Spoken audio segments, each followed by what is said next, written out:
ટેમ્ફિયોન કરીને પેરિસની અંદર આવું એક મેમોરિયલ સ્થળ છે, તેની ડિઝાઇન ઉપરથી આ ડિઝાઇન બનાવવામાં આવેલી છે. Hello friends, welcome back to channel journey moment. અને આજના વિડીયોમાં તમારું સ્વાગત કરું છું. આજનો વિડીયો છે ઇન્ડિયા ગેટ, જે દિલ્હીમાં આવેલો છે. અને આજે આ ઇન્ડિયા ગેટનો તમે નજારો અહીંથી જોઈ શકો છો. આ છે કર્તવ્ય પથ. અહીંથી આપણે ઇન્ડિયા ગેટની અંદર એન્ટ્રી કરી શકીએ. અને આ કર્તવ્ય પથ ટોટલ 3 થી 3.5 કિલોમીટર લંબાઈનો છે. તો મારી પાસે તમે જોઈ શકો છો ઇન્ડિયા ગેટ. અને ઇન્ડિયા ગેટ અને રાષ્ટ્રપતિ ભવન એક્ઝેક્ટ સામે છે. તો આ તમે ઇન્ડિયા ગેટની એક્ઝેક્ટ સામે રાષ્ટ્રપતિ ભવન જોઈ શકો છો. ત્યાંથી આપણે દર જે પ્રજાસત્તાક દિન અને સ્વાતંત્ર્ય દિન હોય એ વખતે જે ઝંડો ફરકાવવામાં આવે છે તે આ રાષ્ટ્રપતિ ભવનમાં ફરકાવવામાં આવે છે. અને આ કર્તવ્ય પથ છે. અહીં જે પરેડ દેખાડવામાં આવે છે તે આ રસ્તા ઉપર એ પરેડ જોવા મળે છે આપણને. અને હું અહીં બપોરના સમયે આવ્યો છું, એટલે જો એ ટુરિસ્ટ જે છે આટલા સંખ્યામાં આપણને દેખાય છે. પરંતુ જો સાંજનો સમય હોય તો અહીંયા રોનક કંઈક અલગ જ હોય છે. પણ મારો સમય અહીંયા બપોરનો હતો એટલે હું અહીંયા બપોરે આવ્યો છું. છતાં પણ તમે શું સાઈડમાં આ રીતે ગાર્ડન બનાવેલા છે. અને અહીંથી આપણે હવે ઇન્ડિયા ગેટ જોડે જઈ રહ્યા છીએ. તો આ સામે ઇન્ડિયા ગેટ દેખાય છે. અને આપણે અહીંથી જે વચ્ચે એક આડો રોડ છે, તો નીચે અંડરગ્રાઉન્ડ એક રસ્તો બનાવેલો છે.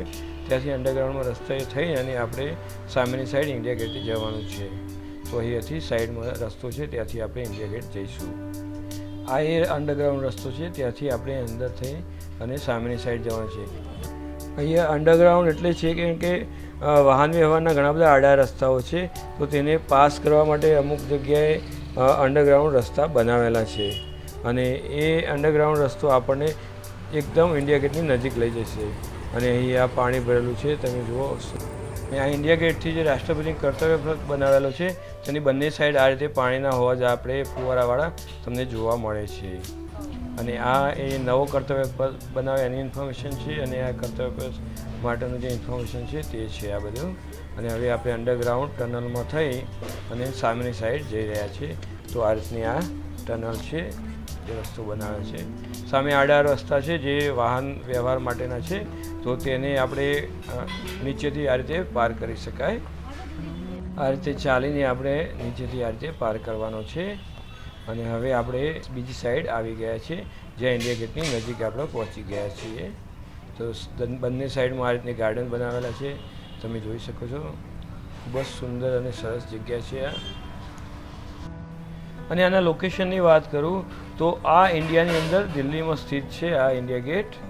અને આનું પહેલું જે જૂનું નામ હતું એ ઓલ ઇન્ડિયા ગેટ તરીકે હતું, જે અત્યારે હાલ હવે ઇન્ડિયા ગેટ તરીકે ઓળખાય છે. ખૂબ જ વિશાળ બનાવેલો છે આ ઇન્ડિયા ગેટ. અને આની જે ઊંચાઈ જે છે એ 42 મીટર છે. અને આ બ્રિટિશ કાળ દરમિયાન 1921થી લઈને 1931 દરમિયાન બનાવેલો છે. અને આ પ્રથમ વિશ્વયુદ્ધમાં શહીદ થયેલા જે સૈનિકો છે તેમના યાદમાં એક મેમોરિયલ સ્થળ તરીકે પણ બનાવવામાં આવેલું હતું. અને આના ડિઝાઇનરની વાત કરીએ તો એડવિન લુટિયન્સ નામના ડિઝાઇનર, જે બ્રિટિશ ડિઝાઇનર હતા, તેમને આ ડિઝાઇન બનાવેલી છે. અને ડિઝાઇન કઈ બનાવી અને એક શહીદ સ્મારક બનાવવાનું હતું, તો એક આરડી ટેમ્ફિયોન કરીને પેરિસની અંદર આવું એક મેમોરિયલ સ્થળ છે, તેની ડિઝાઇન ઉપરથી આ ડિઝાઇન બનાવવામાં આવેલી છે. અને પ્રથમ વિશ્વયુદ્ધ અને ત્રીજો એન્ગ્લો અફઘાન યુદ્ધ દરમિયાન બ્રિટિશ સેનામાં જોડાયેલા 70,000 જેટલા ભારતીય સૈનિકો શહીદ થયા હતા. તેમના સન્માનમાં આ એક મેમોરિયલ સ્થળ બનાવેલું છે. અને તે પછી આપણે ભારત પાકિસ્તાનનું જ્યારે 1971માં યુદ્ધ થયું તે દરમિયાન આપણા જે સૈનિકો શહીદ થયા હતા તેમના સન્માનમાં અહીં અમર જ્યોત પાછળથી સ્થાપિત કરવામાં આવી છે. ખૂબ જ સુંદર જગ્યા છે, તમને દેખાઈ આવે છે વિડીયોની અંદર.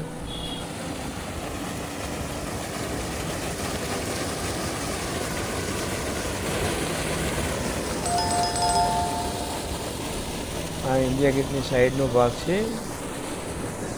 જે આ પાણી ભરેલું છે. અને આ ફાઉન્ટેન પણ દેખાઈ રહ્યું છે, જે હાલ બંધ હાલતમાં છે.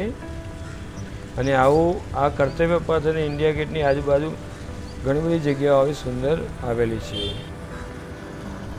અને નવી દિલ્હીની અંદર આ એક ઇન્ડિયા ગેટ એ પ્રથમ આકર્ષણનું કેન્દ્ર છે, જે જોવાલાયક સ્થળ તરીકે. ખૂબ જ સુંદર જગ્યાઓ સાથે આ સ્થળ ખૂબ જ લોકપ્રિય જગ્યા છે આ. અને ફ્રેન્ડ્સ, આ ઇન્ડિયા ગેટના તમારે જો ફોટોગ્રાફ જોઈતા હોય તો મારી વેબસાઇટ છે www.rajesh.blogspot.com કરીને. અને આ વિડીયોના ડિસ્ક્રિપ્શનમાં હું એ પોસ્ટની લિંક પણ મૂકવાનો છું. તો ફ્રેન્ડ્સ, અને અહીંયા તમે આવો તો ખરેખર જો ઉનાળાનો સમય હોય તો એ સનસ્ક્રીન લગાવવી ખૂબ જ જરૂરી છે. સારી એવી કંપનીની સનસ્ક્રીન તમે લગાવી શકો છો. લોટસ, મામાઅર્થ, લેક્મે, કોઈ પણ જે સારી બ્રાન્ડ હોય.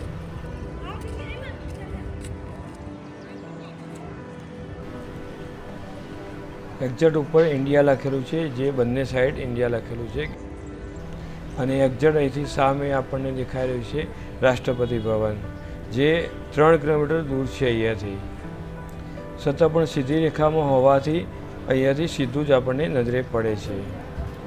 મારી પાસે તમે જોઈ શકો છો ઇન્ડિયા ગેટ, અને આ મેમોરિયલ સ્થળ બાજુ જવાનો રસ્તો છે, જે રાષ્ટ્રપતિ ભવનની એક્ઝેટ સામેની સાઈડ અને ઇન્ડિયા ગેટની પાછળ આ રીતે મેમોરિયલ સ્થળ બનાવેલું છે. તો આપણે રાઉન્ડ ફરી અને પાછળની સાઈડ જવાનું થાય છે. અને હવે હું અહીંયાથી પાછળની સાઈડ જઈ રહ્યો છું. તે દરમિયાન અહીં આ રીતનું પોસ્ટર લાગેલું છે, અને આ રસ્તાથી સાઈડમાં જતાં અહીંયા સાઈડમાં એક બાલ ઉદ્યાન પણ આવે છે. ત્યાં બાળકો માટે એક અલગ જગ્યા બનાવેલી છે. આ છે આ બાલ ઉદ્યાન, જે મોટાઓને બાળક હોય તો જવા દેવામાં આવે છે, બાકી ત્યાં જવા દેવામાં આવતા નથી. અને હું આ અડધું સર્કલ ફરી રહ્યો છું. સામેની સાઈડ છે આ શહીદ મેમોરિયલ સ્થળ, તમે જોઈ શકો છો. આ મેમોરિયલ સ્થળની જે મેઇન ગેટ છે, એન્ટ્રી પોઈન્ટ તે છે, અને સામેથી આપણને એ સ્તંભ દેખાઈ રહ્યો છે. અમર જવાન જ્યોતનો જે સ્તંભ છે તે દેખાઈ રહ્યો છે. અને સાઈડમાંથી ને આપણે આ પાછળનો ભાગ છે, અને અહીંથી ઇન્ડિયા ગેટ આ રીતે દેખાય છે.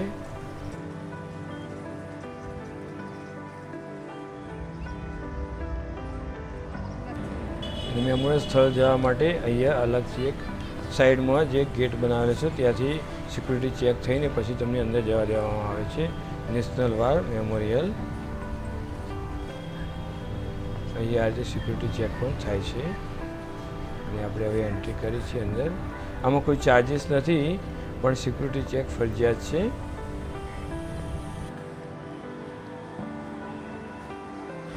અમર જવાન શહીદ સ્મારક, સામે અમરજ્યોત જવાન આપણને જે અમરજ્યોત છે જે દેખાઈ રહી છે પિલરની એક્ઝેક્ટ સેન્ટરમાં.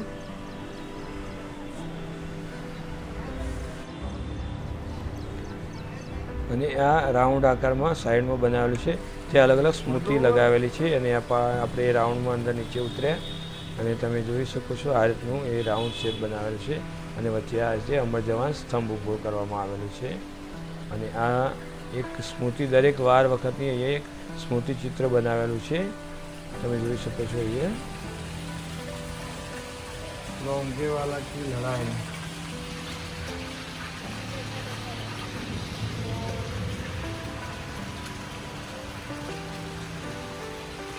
गंगा सागर की लड़ाई,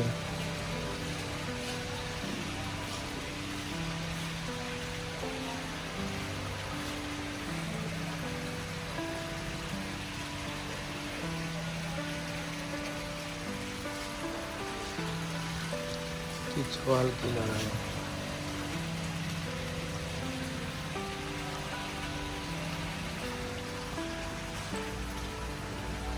सत्यमेव जयते, समवर्म सत्यमेव जयते, वायुसेना नमस्कुर विक्रम उत्तम.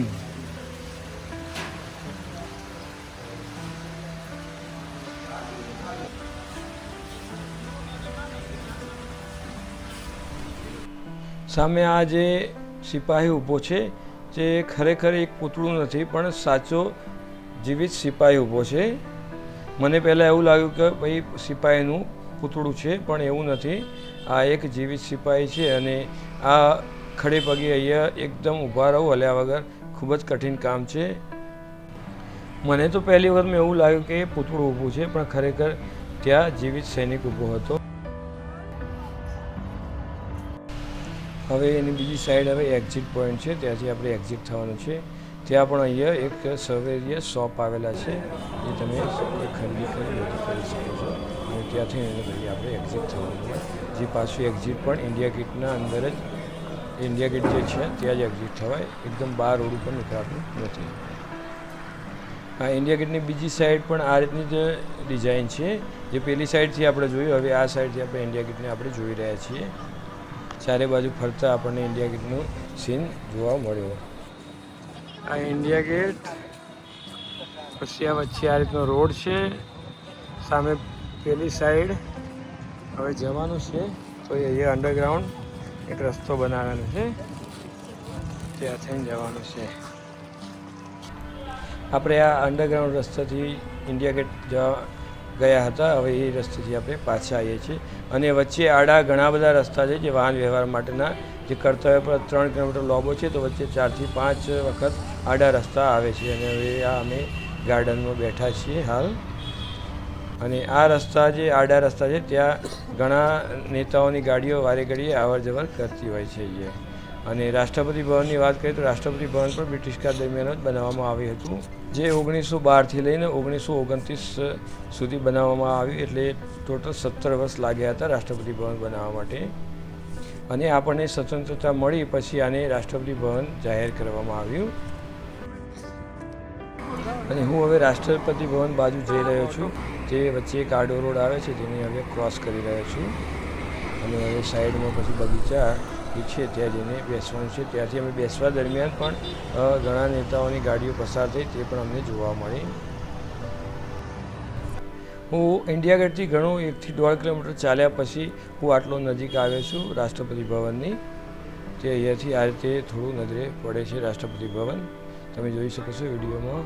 અને અમે બગીચામાં બેઠા હતા એ દરમિયાન આ નેતાઓની ગાડીઓ અહીંથી પસાર થઈ. તો ફ્રેન્ડ્સ, વિડીયો કેવો લાગ્યો કોમેન્ટ કરી જરૂર જણાવજો. અને હજુ સુધી મારી ચેનલ સબસ્ક્રાઈબ ના કરી તો ચેનલ સબસ્ક્રાઈબ જરૂર કરજો. અને વિડીયોને લાઇક અને વિડીયોને શેર કરવાનું બિલકુલ ના ભૂલતા. તો ફ્રેન્ડ્સ, મળીએ નેક્સ્ટ વિડીયોમાં. ત્યાં સુધી જય શ્રી કૃષ્ણ.